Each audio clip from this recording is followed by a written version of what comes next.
لله وحده والصلاة والسلام على من لا نبي بعده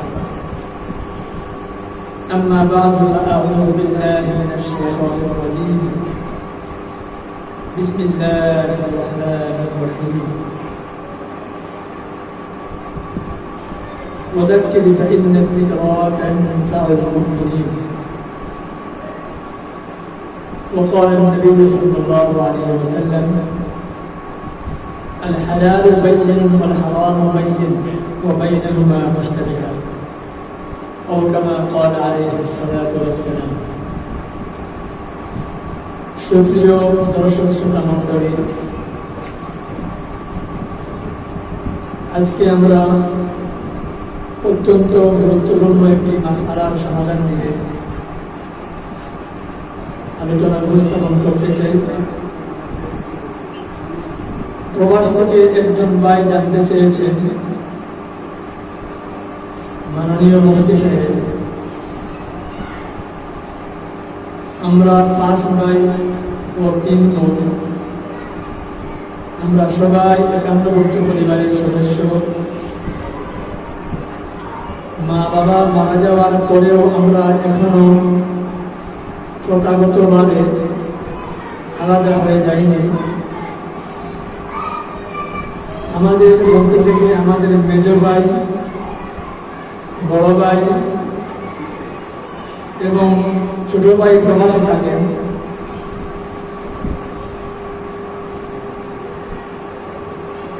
আমাদের মেজ ভাই তার নিজের অর্থায়নে আমাদের মায়ের ইন্তেকালের আগে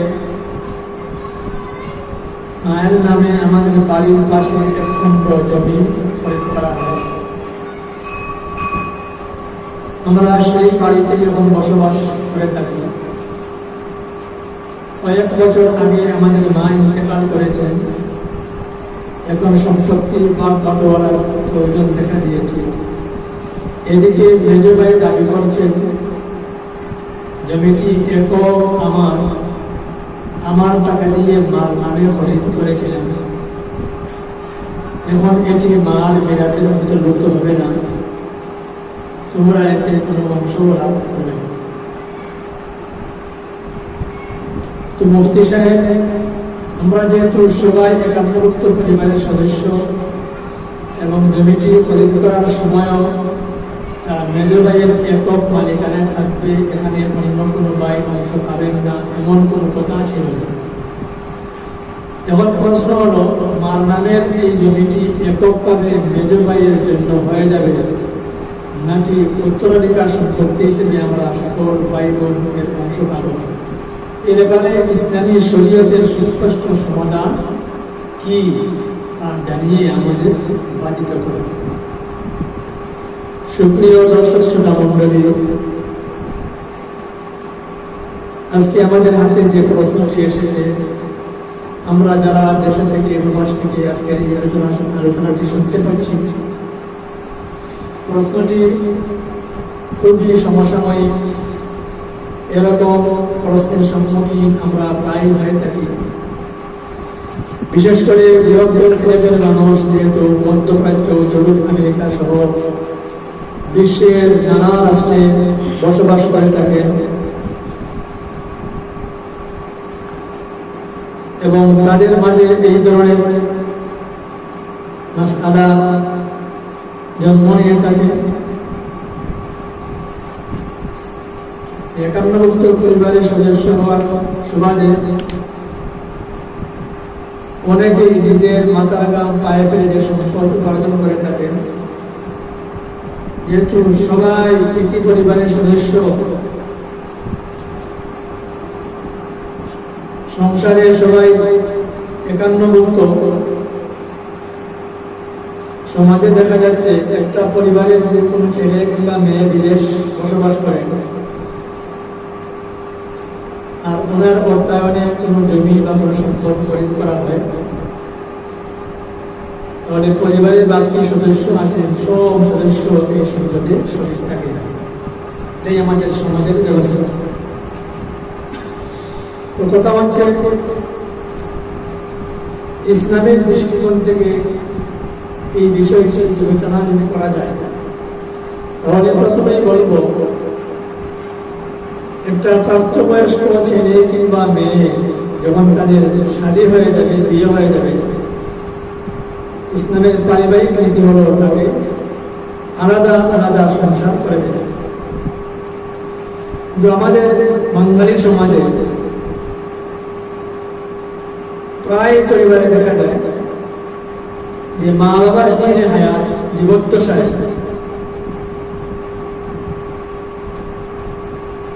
সংসারের সব সদস্য একান্তভুক্ত থাকেন, প্রয়োজন ছাড়া তারা সংসার আলোক করেন না, বিচ্ছিন্ন হন। এই একান্তভুক্ত পরিবারের কোন সদস্য বিদেশ গেলে বা প্রবাসে থাকলে, তার অর্থায়নে কোনো জমি কিংবা সম্পদ খরিদ করলে সামাজিকভাবে আমরা এই কোনো ভাই প্রবাসে থাকে আর কিছু ভাই দেশে থাকে, সবাই কম বেশ বেশিকার, সবাই একই পরিবারের সদস্য। তাহলে বিদেশে যে ভাই রোজগার করবেন, উনি ওনার অর্থায়নে যদি কোনো জমি বা কোনো সম্পদ ক্রয় করা হয়, দেশে যেসব বাইরা আছেন তারাও ওই ভাইয়ের সম্পদে শরীর থাকেন। এটাই আমাদের সামাজিক সিস্টেম। যে প্রশ্নটি আমাদের সামনে এসেছে, সেই প্রশ্নের জবাবে ভূমিকা স্বরূপ আমি কয়েকটি কথা আলোচনা করতে চাই। ইসলামী আইন ও অর্থনীতির আলোকে বলা হয়ে থাকে যে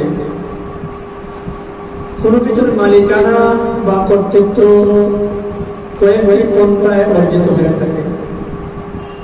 তাহলে সাদাকা, খায়রাত, বাইআ ও হিবা, বকশিশ ও হাদিয়া, মোহর ও মিরাস ইত্যাদি। তো এসবের যে কোনো পন্থায় কোনো জিনিসের মালিকানা হাসিল হওয়ার পর কেউ যদি মারা যান, তাহলে তার দাফন কাফন ও পাবন দাফন আদায়ের পর মৃত ব্যক্তির যে সম্পদ বাকি থাকবে, তা পবিত্র কোরআন হাদিসের ফরায়েজ নীতি, বন্টন নীতির আলোকে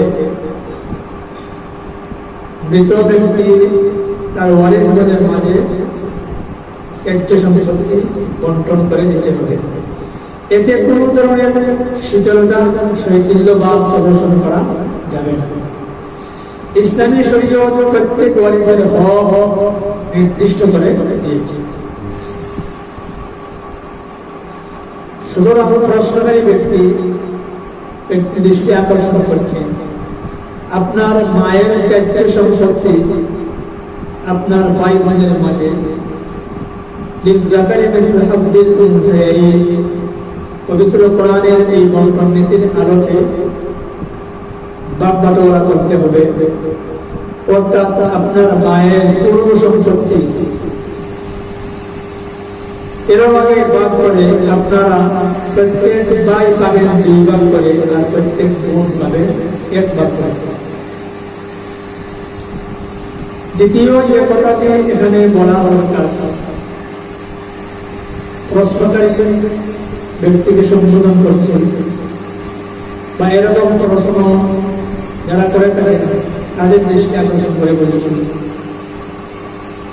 আপনার মেজ ভাইয়ের অর্থায়নে আপনাদের বাড়ির পাশে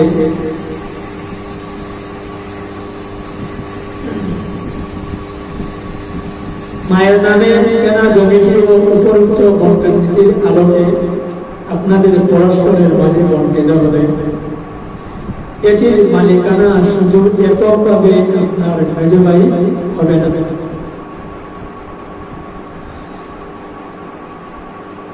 যদিও এটি তার অর্থায়নে কেনা হয়েছে,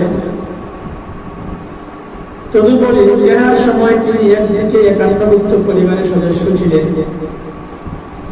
যা সামাজিকভাবে এবং শরীর দৃষ্টিকোণ থেকে সবার অংশীদারিত্বের বিষয়টিকে ফুটিয়ে তুলে, আর অপরদিকে তিনি এটিকে সজ্ঞানে বিনা শর্তে মায়ের নামে রেজিস্ট্রেশন করে দিয়েছিলেন। এবং মাও এটির উপর নিজের কবজা বা কর্তৃত্ব প্রতিষ্ঠা করে নিয়েছে। সুতরাং এটি তার পক্ষ থেকে, অর্থাৎ প্রশ্নকারী ব্যক্তির মেজ ভাইয়ের পক্ষ থেকে তার মার নামে হেবা বা দান হিসেবে সাব্যস্ত হয়ে গেছে। পাশাপাশি রাষ্ট্রীয় আইন ও তার মালিকানাকে আরো বলবৎ করে চলেছে।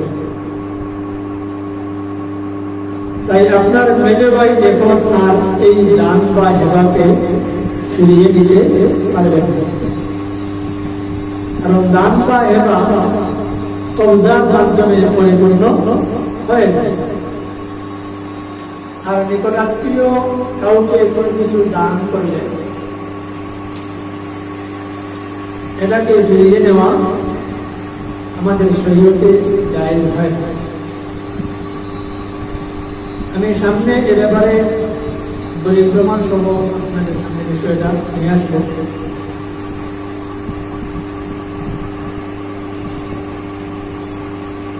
নিকটাত্মীয় কাউকে কিছু হেবা বা দান করলে এটা রুজু করার কোনো সুযোগ বা বৈধতা ইসলামী শরীয়তে নেই। তৃতীয় যে কথাটি বলতে চাই, প্রশ্নকারী ব্যক্তির মেজ ভাই যিনি প্রবাসে থাকেন এবং তার বর্তমানে মায়ের নামে জমিটি তৈরি করা হয়েছে, এটাকে আমানত হিসেবেও ধরা যায়। কারণ আমানত হতে হলে দলিল প্রমাণ লাগবে, সাক্ষী সনদের লেখা, এগুলো থাকলে নিম্ন কথা, আর না থাকলে পরিচিত মায়ের নামে পরিচিত এই জমিটি হেবা বা দান হিসেবে পরিগণিত হবে। তো আলোচনার সারসংক্ষেপ হলো, যে প্রশ্নটি আমাদের সামনে উপস্থাপিত হয়েছে, এই প্রশ্নের ভিতরে দুটি মাসালা এসে গেছে, আর আমরা এই দুটি মাসালার জবাব দেওয়ার চেষ্টা করেছি। একটি হলো, জমিটি কেনার সময় প্রশ্নকারী ব্যক্তি সহ তার পরিবারের সকল ভাই বোন একান্তভুক্ত পরিবারের সদস্য ছিলেন। আর একান্তভুক্ত সদস্য হওয়ার ধরুন শিরকত বা অংশীদারিত্বের মাসালা এখানে অবতারিত হয়েছে।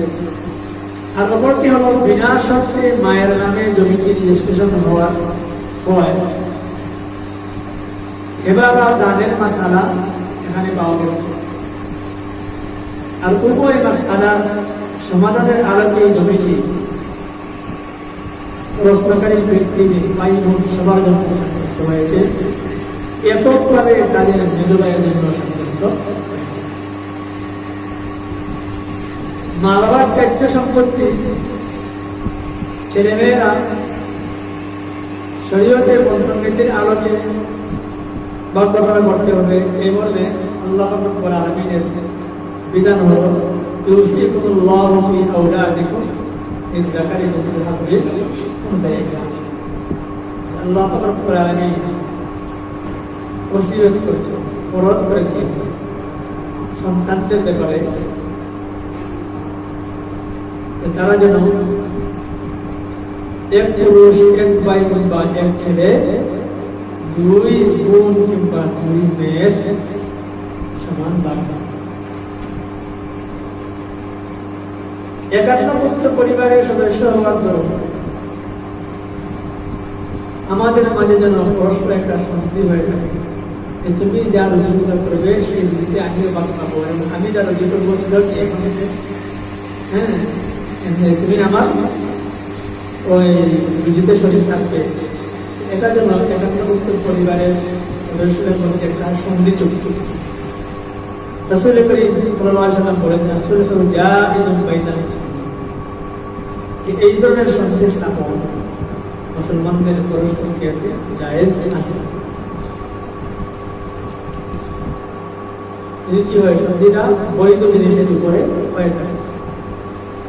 আর আমাদের সমাজ ব্যবস্থা প্রায় একই ধরনের, একান্নভুক্ত করে মানে সংসার জীবন, একান্নভুক্ত টাকা পর্যন্ত এই পরিবারের যত সদস্য যা যদি উদ্ধার করে থাকেন ভাই বোন হলে শরীয়তের বন্টন নিতে আলোকিত তাদের মধ্যকার বন্টন হয়ে থাকে। ভাই বোনেরা বিচ্ছিন্ন হয়ে গেলে আলাদা আলাদা সংসার পেতে থাকলে তখন যার যার রুজি মানে আর অন্য কেউ অংশ পায় না। কিন্তু বাঘ বাটোয়ারা বা সংসার জীবন আলাদা বিচ্ছিন্ন হওয়ার আগ পর্যন্ত আমাদের সামাজিক রীতিতেই প্রত্যেক ভাইয়ের রুজি রোজগারে অপর ভাই অংশীদার হয়ে থাকে। রাসূল করিম সাল্লাল্লাহু আলাইহি ওয়াসাল্লাম বলেছেন, আল মুসলিমুনা আলা শুরুতিহিম, মুসলমানদের ইসলামী জীবনের প্রত্যেকটা কাজ তাদের শর্তের আলোকেই হয়ে থাকে। একান্নভুক্ত পরিবারের কোনো সদস্য বিদেশ বা প্রবাস গেলে বাড়িতে যারা থাকেন যে সম্পদ খরচ করে উনি প্রবাসে গিয়েছে এই সম্পদটা কিন্তু সবার ছিল, সবার মালিকানায়।